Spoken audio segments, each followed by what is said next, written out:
All right, we'll go ahead and get started. My name is Jeff with IDX Broker. I'm in the sales department. Today we're going to cover new features webinar. It's going to be a little bit shorter one. We don't have quite as many new front-end features. Now that we've got our data acquisition rebuild done, we're going to be pushing out more things more often now that we don't have a feature freeze.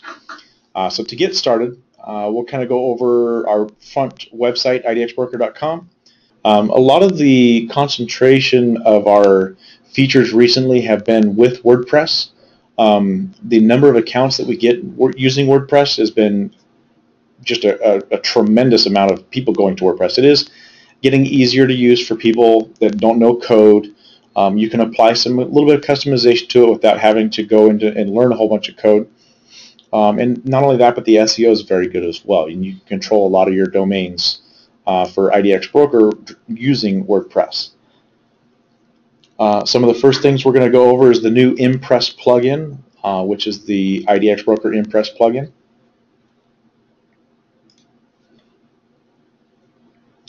So once you download and install it, you can download and install it from WordPress.org, or if you wanted to go get any new plugins, you can go to the Plugins tab of your WordPress, click on Add New, and you'll be able to go grab any new plugins, and then make sure once you do get these plugins that you do keep them updated. There are new updates that get pushed out quite often. Just as in anything, if anything new gets pushed out, sometimes we don't catch that it's going to break something else and it needs to be updated. So keep up on those updates, and it'll help keep your system running. So for now, we're going to go to the Impress plugin that we have. So inside here, we've got a new Omni Bar. So the Omni Bar is going to be kind of like an all-in-one search tool that you can have on the front page of your website. So this right here is going to be an Omni Bar, where currently what you could do is search for only city, zip code, address, or listing ID. And it is all predictive, so once you start typing, it's able to start pulling up, and you can select what you want to add to it. What we can do now is you can actually change the display name. So if you want to put something in here, you can totally change it, anything you want to do. We'll show you how to do that. It's going to be in your custom placeholder.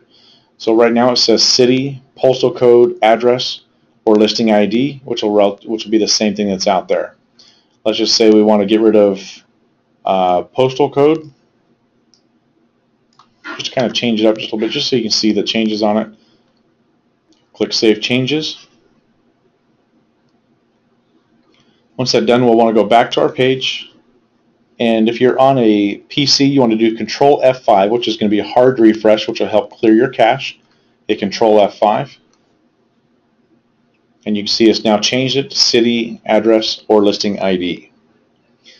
Now a new feature that also got pushed out at the same time with this one is being able to add advanced search fields.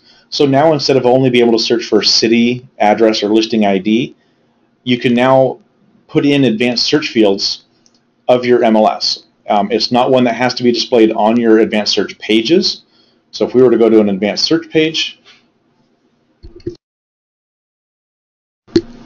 you'll see these are the ones that I have selected, which is area, high school, middle school, view, subdivision.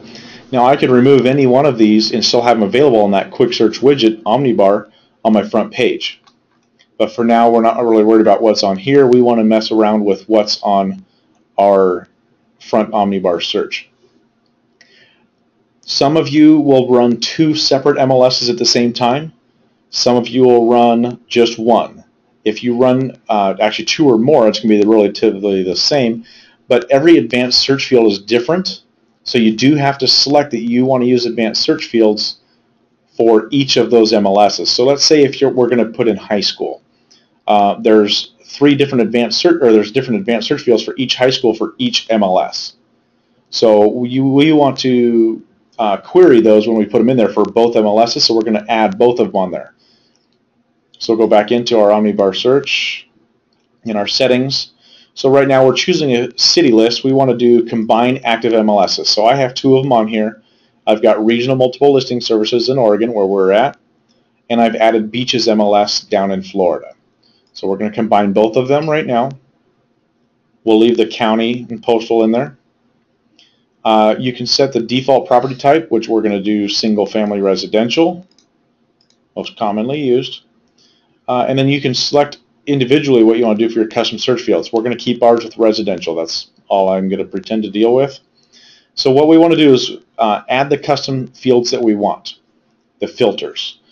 You can choose up to 10 total. So let's say I want to add high school in here. You can select on it and you can scroll through and add anything you want. So this is becoming everything you want between the two MLSs, since I have both of those active. So for instance, I'm going to go in and put in high school. So you'll see that it brings up two different options. But because I'm a member of both MLSs, I've got two of them to select. So if I type in high school for regional multiple listings, it's only going to search high schools for just the RMLS. It's not going to pull it in for the beaches. So if I want to display a high school or a searchable field for both of them, we'll type in high school again, and then we're going to add the string for beaches. So now we have two of them in there. So let's say now I want to change the wording on there because I want people to know that they can search for high schools. So we can do by city, by address, listing ID, or high school. Okay, so we have our high school in here. We've now changed it to let people know that they can do it. If you want to put it in by neighborhoods or communities or subdivisions, so we've got subdivision right here. So we'll have to add that in there. And we can go in and add subdivision. So anytime we want to add change, it's very easy. Anytime you make changes, all you gotta do is refresh your page. So now I added one in there. Listing ID, subdivision, or high school. We've added that in there now. So we've got different options here. Click on Save Changes. Okay, so we'll go back into our regular page. A PC, we're going to hit Control F5. On a Mac, you're going to hit Command R. Should refresh that. I can't remember the specific one for clearing the cache, but that's always what Google's good for. So in here now we have city, address, listing ID, subdivision, or high school. And then click search. So now we can do anything we want. We can do city, Eugene pops up. But now let's go for high school. So we got Sheldon High School. They both come up. So now we can select that and be able to perform a search. And now it'll search across high schools. So it's kind of cool one. It's been requested a lot of. It's now available on there. It is through the WordPress plugin only. And then so I got a question here. Where can we get code to add the Omni Bar to our homepage on my custom site? So what you got to do is you actually, if it's not WordPress, we don't have the Omni Bar available actually. So if you don't have a WordPress, then we don't have that feature quite yet. Another thing you can do too is if, let's say on any of your IDX pages, search, results, details pages, you can put additional widgets over off to the side. So mine has new account sign up in IDX Widgets, or IDX agents, I'm sorry. So let's say, so that's going to be my default sidebar. You can throw an additional Omni Bar over there as well. So you can have the smaller one over on that side, depending on if you want to use two of them or not. Don't necessarily always want them, but you've got the option to be able to add and throw it so it'll be a smaller one over on that right-hand side. And so now, once I updated the wrapper, you'll see I have the same thing here. It's just a shorter version of it, just like it is on the front page, but I can still type in subdivision. I can still type in high school if I wanted to. It is going to be available. So that's another option. So it's very easy to drag and drop it. You just have to find out where that widget area that you want. Keep in mind what I just ran into. If you do make those changes and you do apply them to your IDX Broker pages, you need to clear your wrapper cache, and then sometimes you got to reset your browser clearing the wrapper cache. So Control F5, especially if you use Chrome, it does happen quite often. Excellent. So let's do one last thing, and then we'll be done. It's going to be our shortcodes. It's a little bit easier now to insert shortcodes, some widgets, save links, anything like that. So we're going to go in, like we'll go create a post. Posts and pages are very similar when you create them. Not much has changed on those. So we're going to go to post, add new, and you'll name your page here, whatever you want it to be. So before we had a little, to get into our IDX shortcodes, it was just right in here. So now it's much larger, easier to see. Adding it is much easier now. So we've got IDX widgets. So if you wanted to add a widget on the top of the page, you can definitely do that. So you can, a standard widget, so a showcase, carousel widget, property carousel, whatever it may be, you can add those to it. If you want to add on the top of the thing so that somebody always has ability to search on that blog post, we can throw this in here as well. We'll go, we don't worry about extra fields, default styles. We'll preview it and see what it would look like. It's going to look just like our regular search page. We're going to insert our shortcode. We can go preview it. At the top of the post, here, actually, let's clean this up a little bit. And go.